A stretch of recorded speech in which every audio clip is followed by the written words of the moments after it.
Nós somos gratos pela vida dos irmãos que estão servindo e contribuindo assim para o culto que nós todos prestamos. Sônia e Rodrigo na música, Lúcia, Geraldo e Jenny no vocal. Obrigado, irmãos. Pessoal que está preparando a cantina ali, nós também somos agradecidos a Deus por eles. E depois do culto, tem aquele lanchinho costumeiro do qual você deseja fazer parte e do qual você não deseja se ausentar. Irmãos queridos, Evangelho de João, capítulo 2, de fato nós já lemos, mas como eu poderia deixar de ler de novo? Este impressionante milagre do Salvador, e um milagre tão significativo, de fato, irmãos.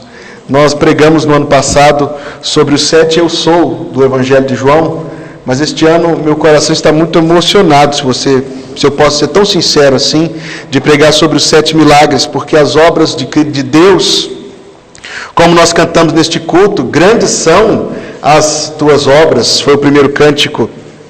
E depois nós cantamos, porque grande és tu, maravilhas fazes tu, não há outro igual a ti, não há. E nós escolhemos estas músicas por causa do milagre tão impressionante, tão tremendo, diante do qual nós estamos nesta noite. Eu disse e torno a dizer que estas são as memórias testemunhais de alguém que estava presente lá quando essas coisas aconteceram. João, jovem ainda, discípulo de Jesus, amadureceu a sua reflexão sobre Cristo durante mais ou menos 6 ou 7 décadas. É bastante tempo, é mais idade do que a maioria aqui. Preparando-se espiritualmente para escrever este texto tremendo, o Evangelho segundo São João. Capítulo 2, verso 1.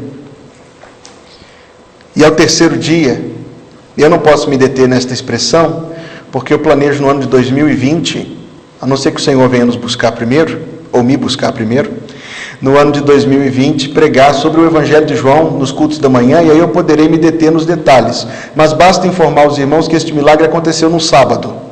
Ao terceiro dia, depois de tudo que tinha sucedido antes, fizeram-se umas bodas em Caná da Galileia.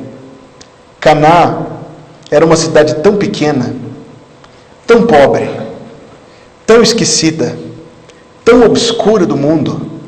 Havia talvez no máximo 3 centenas de moradores em Caná, algumas poucas casinhas. De fato ela é tão pequena que existe disputa entre os arqueólogos para definir quais seriam as ruínas daquela cidade, embora haja uma que seja mais provável ter sido o local onde o Salvador da humanidade começou os seus sinais, o primeiro destes grandiosos sinais.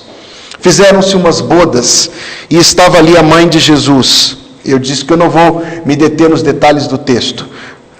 Foi convidado Jesus e os seus discípulos para as bodas, e faltando vinho, mas eu preciso dizer que a ideia de vinho que o texto traz é tão diferente daquilo que se consome hoje em dia. Eles não tinham técnica para poder fermentar a bebida.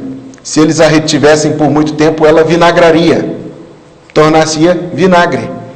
O que eles bebiam era de uma dosagem alcoólica muito baixa. Tão baixa que hoje seria considerada bebida não alcoólica, a ponto de ser diluída em água várias vezes, inclusive, porque a bebida alcoólica, de fato, nas partes poéticas da Bíblia, o vinho, ele pode até ser retratado num ponto de vista favorável, na linguagem poética. Nunca, quando é a bebida em si, o retrato dela é positivo. E Cristo, de fato, não bebeu, porque era um sacerdote de Deus, e os sacerdotes não deviam beber enquanto estivessem em serviço. Mas eu não posso me deter nisso. Faltou vinho, e a mãe de Jesus lhe disse: não tem vinho. Nós entendemos que nesse texto se tratava de uma grande vergonha para o promovente da festa, para o promotor da festa, para o noivo, que deveria ser o responsável pela provisão dos haveres ali daquele encontro familiar e de amigos. Seria uma grande vergonha, seria algo que durante muitos anos iam falar: você se lembra do casamento do Gabriel? E as pessoas diriam: o casamento que faltou vinho, né? Vai faltar, Gabriel, porque não vai ter, não é verdade? Era uma grande vergonha, era um grande estigma, um grande peso sobre a pessoa quando isso acontecesse. E a mãe de Jesus lhe procura e apresenta diante dele a situação. E ele responde, mulher, e a gente fica, nossa, mas o Senhor Jesus falou isso com a mãe, mas naquele tempo era considerado uma forma muito respeitosa de se falar. Seria mais ou menos como dizer, senhora. Quantos de nós não chamamos a nossa mãe de senhora, não é verdade? Bem, Jesus diz, ainda não é chegada a minha hora. Sua mãe diz aos serventes, fazei tudo quanto ele vos disser. Verso 6, estavam ali postas 6 talhas. Talhas eram grandes recipientes feitos de pedra, para as purificações dos judeus, e em cada uma cabiam 2 ou 3 almudes. A sua tradução talvez diga metretas. Basta apenas arredondar e dizer que nós estamos falando aí de cerca de 450 a 700 litros de água.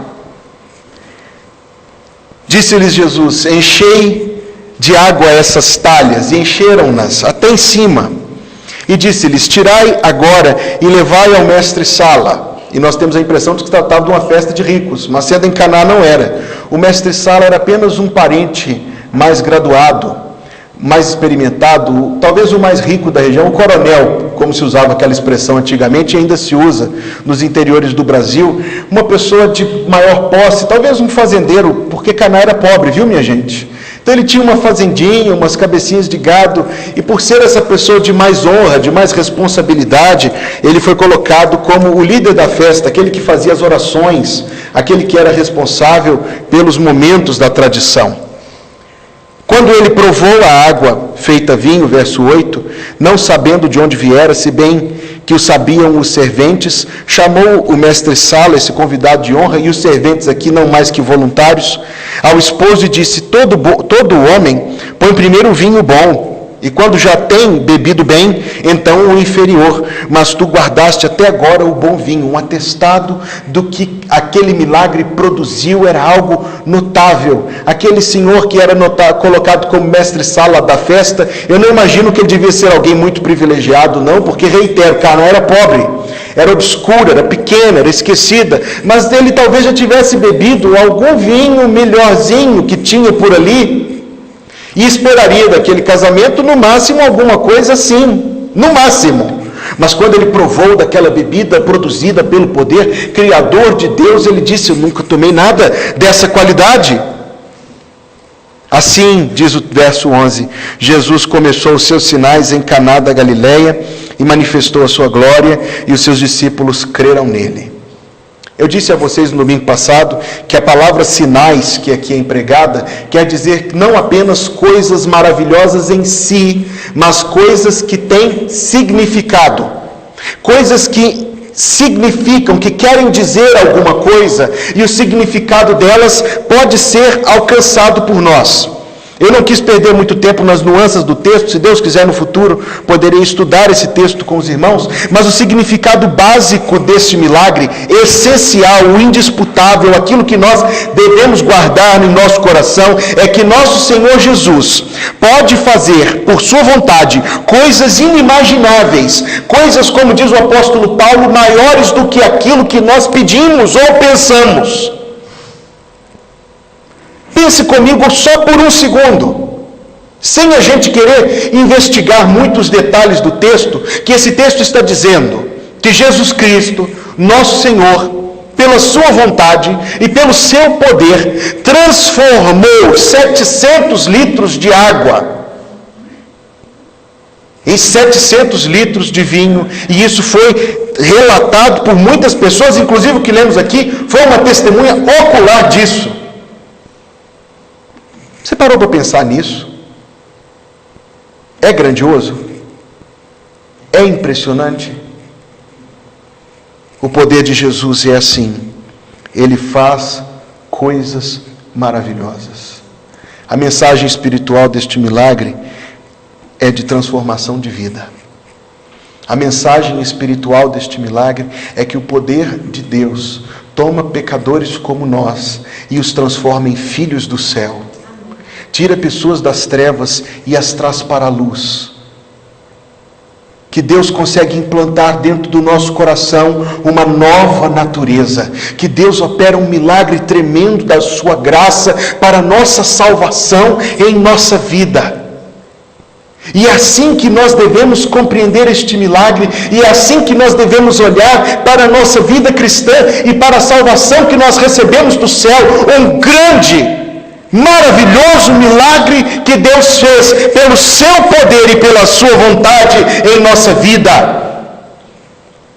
O missionário perguntou a um homem que se converteu, que antes de se converter era um notável ímpio, um criminoso, um homem mau. Perguntou a ele qual foi a influência que o levou a se converter, como aconteceu o milagre da sua salvação. Ele respondeu: pastor, os meus olhos já viram muita maldade, minhas mãos já praticaram muita violência, minha boca já disse coisas difíceis de repetir, e minha mente já planejou muito o prejuízo dos outros. Mas quando eu vi os meus companheiros ladrões deixarem de roubar, quando eu vi os mentirosos começando a dizer a verdade, quando eu vi gente cruel se tornar bondosa, quando eu vi pessoas que se alegravam na maldade orarem, eu percebi que devia haver algo de diferente nisso.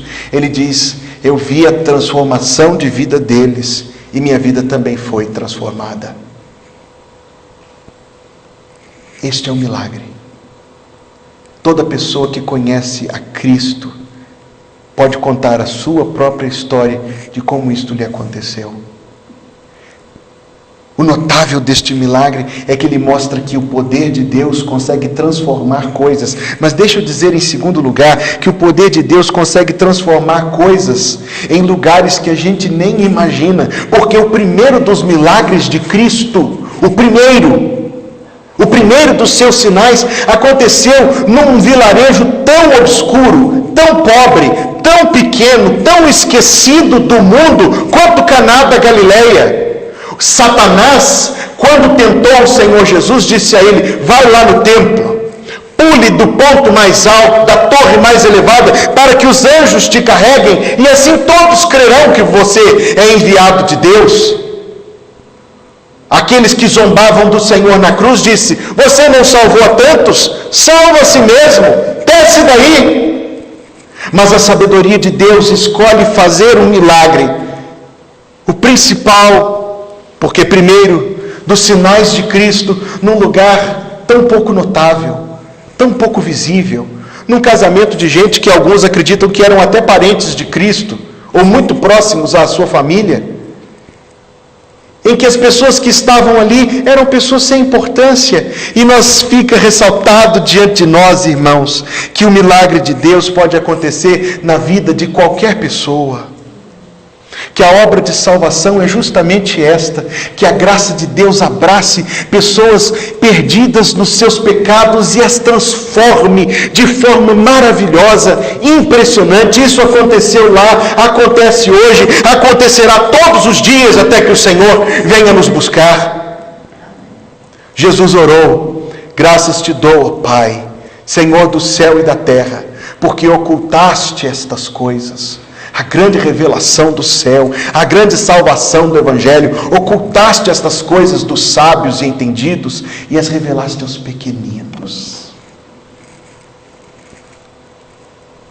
Quando a pecadora lavava os pés de Cristo com suas lágrimas e enxugava com os seus cabelos, o fariseu hipócrita disse assim: se ele fosse realmente um profeta, ele saberia que a mulher que o está tocando é pecadora.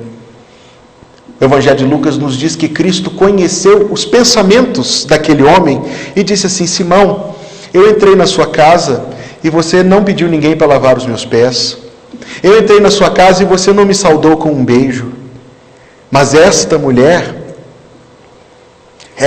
desde que eu cheguei, não parou de beijar os meus pés, de lavá-los com as suas lágrimas. Então Jesus falou o seguinte: se você tem duas pessoas que te devem, uma te deve 10 reais e a outra te deve 10 mil, e você perdoa a ambas, quem te amará mais? E Simão respondeu: ora, Senhor, o que deve 10.000? Então Jesus respondeu: pois é, Simão, não é que você tenha menos pecado que ela, mas ela reconhece. Não é que você esteja sadio e ela esteja enferma, mas você está negando a sua doença. Quando recebeu Deus na sua própria casa, esse tal Simão permaneceu impassível e indiferente, preso às formalidades e tentando tratar Deus como um igual. Aquela pecadora, cujo nome nós não sabemos, prostrou-se aos pés de Deus, beijou os pés de Deus, demonstrou diante de Deus toda a sua sinceridade e arrependimento, e Jesus falou: o que ela fez será escrito para sempre em sua memória. A graça de Deus há de se manifestar nessas situações que nós pensamos serem as mais incontornáveis. A graça de Deus há de brilhar com luz radiante quando as trevas forem negras, terríveis e pesadas demais. A mão de Deus há de agir naquilo que o coração humano, na sua arrogância, pensa que já está feito e consumado. Esta é a obra do Senhor. E então aquele convidado de honra diz ao noivo que a hora daquele milagre acontecer já havia passado, que o vinho bom deveria ser posto antes. E nós aprendemos aqui esta noite que da mesma forma que a graça de Deus há de se manifestar em qualquer lugar, ela há de se manifestar em qualquer momento. Na compreensão daquele homem, o vinho bom tinha de ser servido primeiro, e na compreensão do mundano, a vida tem que ser boa primeiro.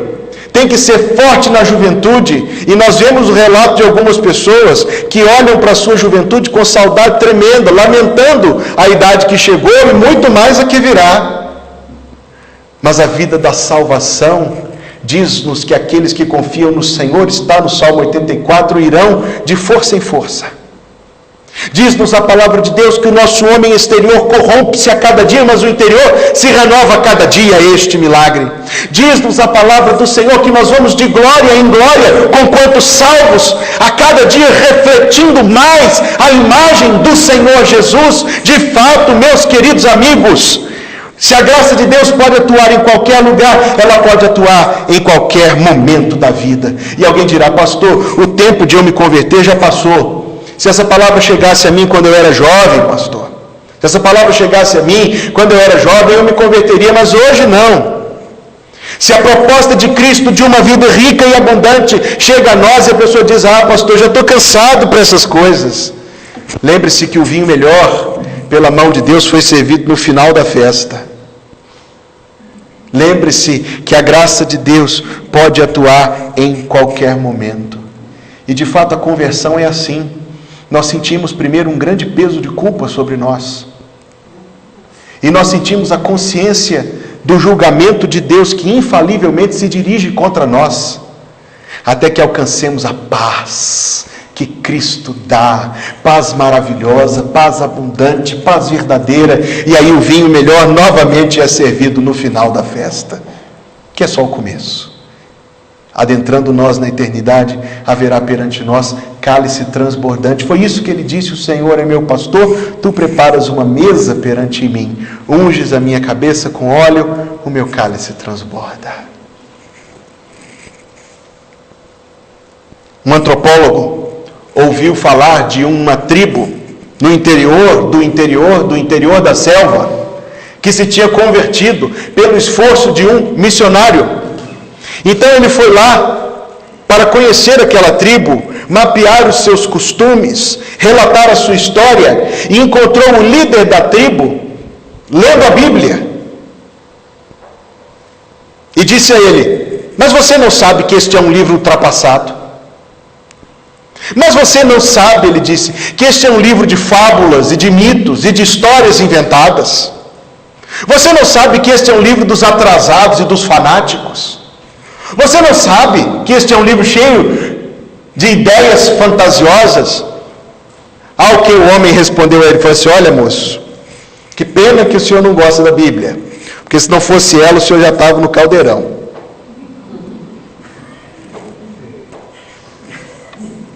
Que pena que o senhor não gosta da Bíblia.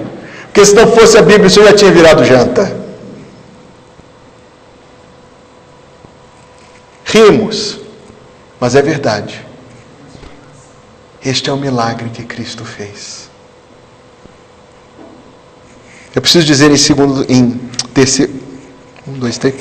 Preciso dizer em quarto lugar que é uma mudança oculta, mas que se torna visível. Se você ler esse texto várias vezes, como eu li esta semana, vasculhar os seus detalhes, você não descobre quando o milagre aconteceu.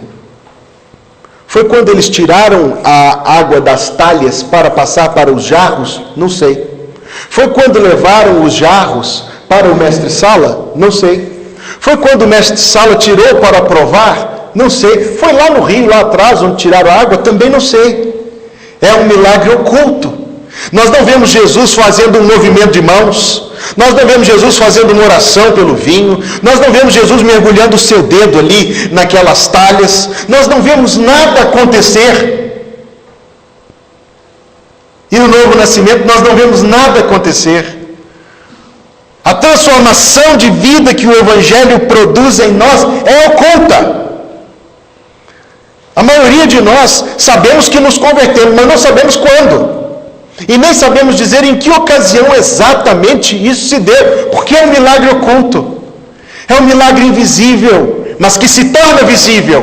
Assim como tirou-se o vinho daquelas talhas ou dos jarros, eu não sei em que ponto foi a transformação, mas em certo momento aconteceu, e em certo momento se tornou visível que o milagre tinha acontecido. O novo nascimento acontece dentro do seu coração. Quando o sopro do céu traz vida, assim como Deus soprou vida nas narinas de Adão, Deus sopra vida nova no nosso coração, transformação e mudança. Não vemos, mas depois vemos. O pastor de uma igreja na cidade de Chicago foi ouvir as profissões de fé dos candidatos ao batismo e apresentou uma mulher e perguntou a ela, foi o pastor Ironside, perguntou a ela: a senhora é crente? Ela disse: sou. E como a senhora sabe que é crente? Ela disse: porque, pastor, eu sou empregada doméstica e antigamente eu varria poeira para debaixo do tapete e hoje eu tiro o tapete para varrer embaixo dele. Uma mudança oculta, mas que modifica o nosso caráter, modifica o nosso comportamento, modifica nossas prioridades, coloca Deus pelo seu poder dentro de nós, a vida do céu. É uma mudança no íntimo, mas as evidências logo se dão. Aquele parente provou do vinho e ele viu que era algo assim totalmente diferente de tudo que ele já tinha bebido na vida. Eu digo novamente que ele não era uma pessoa de muito grande projeção e talvez tinha tomado algo um pouquinho melhor do que aquilo que eles serviam ali, que eu já disse para vocês que era um suco de uva aguado que tinha 1% de álcool, quanto forte. Mas ele tomou algo novo, extraordinário, que nunca tinha bebido antes. E quando as pessoas veem em nossa vida a vida do céu, elas percebem que se trata de uma vida operada pelo poder de Deus e que vem do céu, porque não existe nada de parecido com isto. E eu tenho dito novamente aos irmãos e irmãs em Cristo, que se nós queremos dar testemunho fiel do Evangelho, não basta viver de forma diferente, ainda que isso seja importante, estaríamos somente chamando atenção para nós. É preciso falar que é uma obra do Senhor em nossa vida. A vida do céu é diferente. A vida do céu é diferente, é extraordinária, vem de Deus, nos alcança, nos envolve, nos transforma. Ele provou, mas o texto diz, ele provou não sabendo de onde viera. Os outros lá na cozinha sabiam, mas não tinham provado. E temos aqui o retrato de duas pessoas, ou dois perfis de pessoas sempre presentes onde se prega o Evangelho. Aqueles como servos lá na cozinha que sabem a mensagem do Evangelho, que sabem as obras de Cristo, mas delas ainda não provaram. Ah, pastor, que bela mensagem, já ouvi, já entendi, já conheço, posso me distrair aqui na minha cabeça. É preciso não somente saber, é preciso provar. O segundo perfil é daqueles que provam. são salvos, mas pouco ou quase nada sabem do que é a salvação, de quem é Cristo Jesus. É o que prova como mestre Sala e não sabe onde e quando e quem fez a obra. Veja que Cristo nos chama para uma vida em que nós também provamos a obra de Deus e também sabemos que são obras de Deus e também conhecemos a Deus e nos exultamos como os discípulos que tiveram a sua fé confirmada. Cristo manifestou a sua glória e os seus discípulos creram nele. Mais uma vez eu quero dizer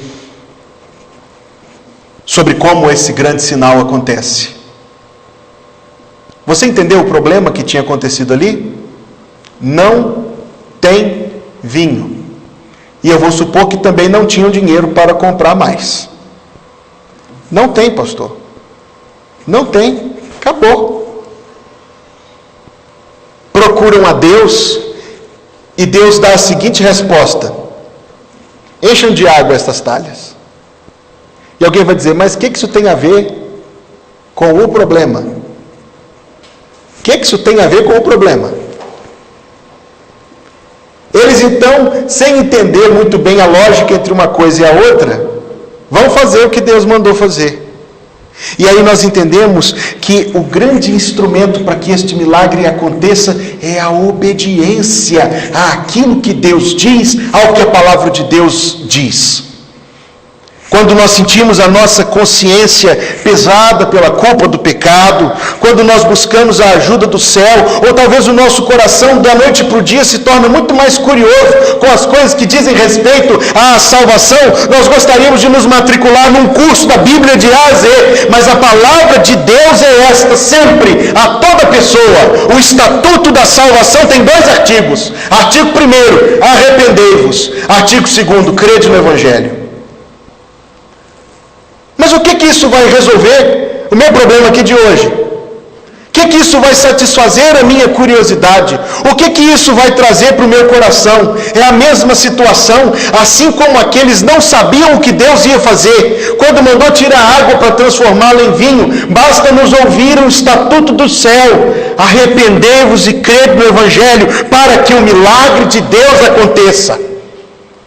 Digo novamente, que a pessoa que faz um grande curso, que assiste muitos vídeos no YouTube, que compra livros e DVDs, que explicam a grande teoria da salvação, vai se tornar um grande graduado, talvez muito capaz de explicar para outros. Mas só se tornará salvo quando obedecer à ordem de Deus. O milagre aconteceu porque houve obediência à ordem do Senhor. Se eles tivessem dito assim, tá bom, mas chama Jesus ali, porque você percebeu que Jesus nem presente estava. Chama Jesus ali e nós vamos perguntar para ele, tá, muito bom, mas o que vai dar uma coisa aqui na outra? Eu vou lá buscar essas talhas, isso é pesado, o rio é longe, isso vai demorar, nós vamos ter que pegar o carro de boi. Você parou para pensar nessas coisas? Eu disse 450 a 700 litros. Quer dizer que cada jarro, cada talha de pedra daquelas teria no mínimo 200 litros de água e pesaria, portanto, 200 quilos. Você sabe que 1 litro de água pesa 1 quilo.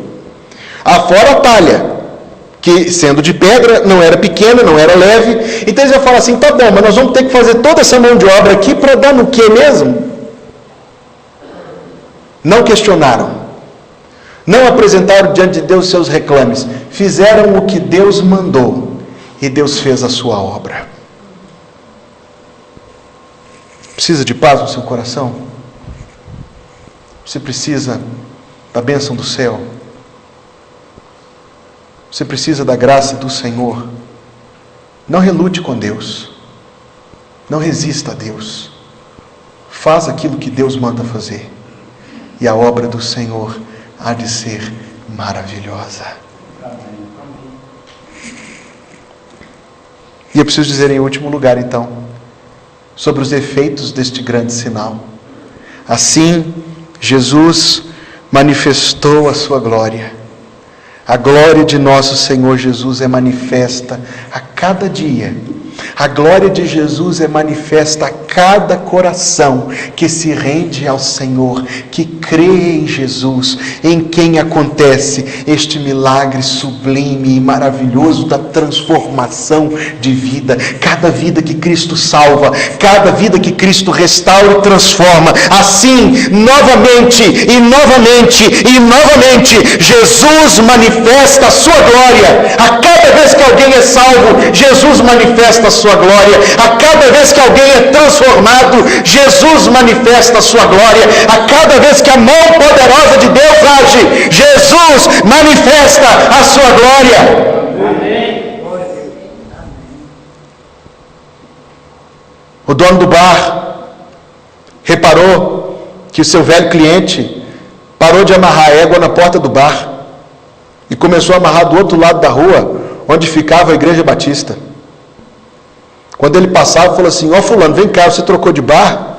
Eu falei assim: não, eu troquei de Deus. Não sirvo mais a cachaça, sirvo o Senhor. Então eu acho melhor amarrar minha égua em outro lugar. Cada vez que Jesus transforma uma vida, Ele manifesta a sua glória. E os seus discípulos creram nele. A nossa fé é fortalecida. A nossa fé é edificada. A nossa comunhão com Deus cresce. O nosso ânimo em servir ao Senhor é abençoado lá do céu, a cada vez que Jesus faz alguma coisa e a gente percebe que Ele está fazendo. Eu fiquei pensando no convidado que estava lá sentado na mesa, distraído com outras coisas. Como muitos de nós ficam nas festas de casamento, ele foi de uma mesa para outra, conversando com alguém, abraçando o outro, trocando as novidades, e tão envolvido ele estava que ele nem percebeu o que aconteceu. Depois que já tinham passado o vinho novo, ele tomou e falou: nossa, esse vinho aqui é bom, né? É preciso estar atentos, presentes, sensíveis, ouvintes, para que a nossa fé seja fortalecida, assim como a dos discípulos. A fé dos apóstolos, no dia que esse milagre aconteceu, era somente um bebezinho. A fé dos apóstolos, que faziam poucos dias, 3 dias, que seguiam a Cristo, era apenas uma faísca. Uma fagulha simples, mas aquele bebezinho cresceu para se tornar um gigante que atravessou o mundo. A faísca se tornou uma chama incandescente que ilumina até hoje a fé dos apóstolos. A transformação de vida que Jesus opera não é somente na pessoa que não é crente que se torna crente. Este é um milagre de Deus. Mas quando aquele que é um bebê na fé tem a sua fé fortalecida, aquele cuja fé é uma chaminha quase apagando, pela graça de Deus, esta chaminha quase apagando pode se tornar uma grande chama de luz e de calor em meio às trevas, assim como foi com os apóstolos, que aqui não eram chamados de apóstolos, senão de discípulos, pode ser também conosco. Como eu termino esta mensagem esta noite? Eu relatei aqui muitos testemunhos de salvação. Se eu chamasse os crentes aqui presentes, cada um poderia contar como foi que a palavra de Deus chegou ao seu coração e Cristo transformou a sua vida. Você tem um testemunho para dar de como Cristo transformou a sua vida, de como Ele tirou você da culpa do pecado para a paz da salvação. Você tem um testemunho para dar de que foi transformado por Deus, como a água para o vinho. Você tem um testemunho para dar de que a palavra do céu chegou ao seu coração e te levou à fé salvadora em Jesus. Você tem esse testemunho para dar. Você pode dizer: isso também aconteceu comigo. Porque se não pode, ore ao Senhor. A palavra de Deus diz: crê no Senhor Jesus e serás salvo. A palavra de Deus diz: buscai o Senhor enquanto se pode achar. A palavra de Deus diz que crendo com o coração e confessando com a boca se alcança a salvação. Você tem esse testemunho para dar? Se não tem, ore a Deus. Ore a Deus. Cristo ouve, Cristo responde. A glória dele Ele ainda manifesta hoje. Mas eu preciso dizer em segundo lugar, meu irmão, minha irmã, Meu irmão e minha irmã, a sua fé brilha ou está apagada? A sua vida cristã é uma vida de testemunho e de serviço a Deus e de comunhão com Deus, ou talvez de negligência e de frieza? A mão que fez aquele sinal em Caná é a mão que opera em nosso coração hoje. E Ele quer, e Ele pode fortalecer a nossa fé. Vamos orar ao Senhor. Curve a sua fronte, feche seus olhos.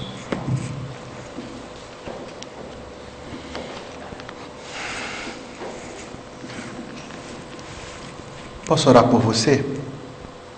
Se você quer que eu ore por você, naquilo que você está aí falando com Deus, eu não sei e nem preciso saber. Levante a sua mão apenas para que eu possa orar por você. Deus abençoe, que Deus abençoe a todos. Tenho visto, pode baixar a sua mão. Mais alguém? Posso orar pela sua vida espiritual? Posso orar pela sua salvação? Posso orar pela sua fé que está fraquinha, para Deus fortalecer? Você precisa obedecer o que o Senhor diz. Não basta saber que Ele pode. É preciso ir lá encher de água as talhas. É preciso obedecer à voz do Senhor. Deus, obrigado, porque a Tua palavra nos assegura que Jesus Cristo é o mesmo, ontem, hoje e para sempre. E aquilo que Ele fez no passado, de tão maravilhoso, a mão do Senhor não está enfraquecida para que não possa salvar, nem surdo o ouvido do Senhor para que não possa ouvir. Contempla cada coração, Pai Santo, em nome de Jesus, e abençoa. E que nós possamos experimentar vida nova, renovada, todos os dias, andando em comunhão com o Senhor, debaixo da Tua palavra e provando da obra de Deus em nossa vida. Ó Deus, tem misericórdia de nós e nos abençoa, e que possamos provar o agir do Senhor em nossa vida, hoje e todos os dias, até que Cristo venha nos buscar. É em nome dEle que nós oramos. Amém. Amém.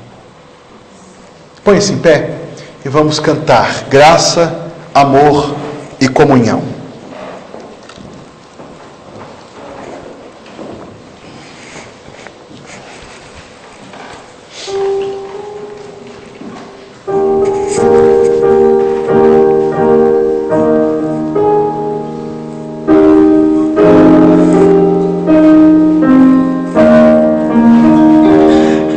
A graça de Jesus,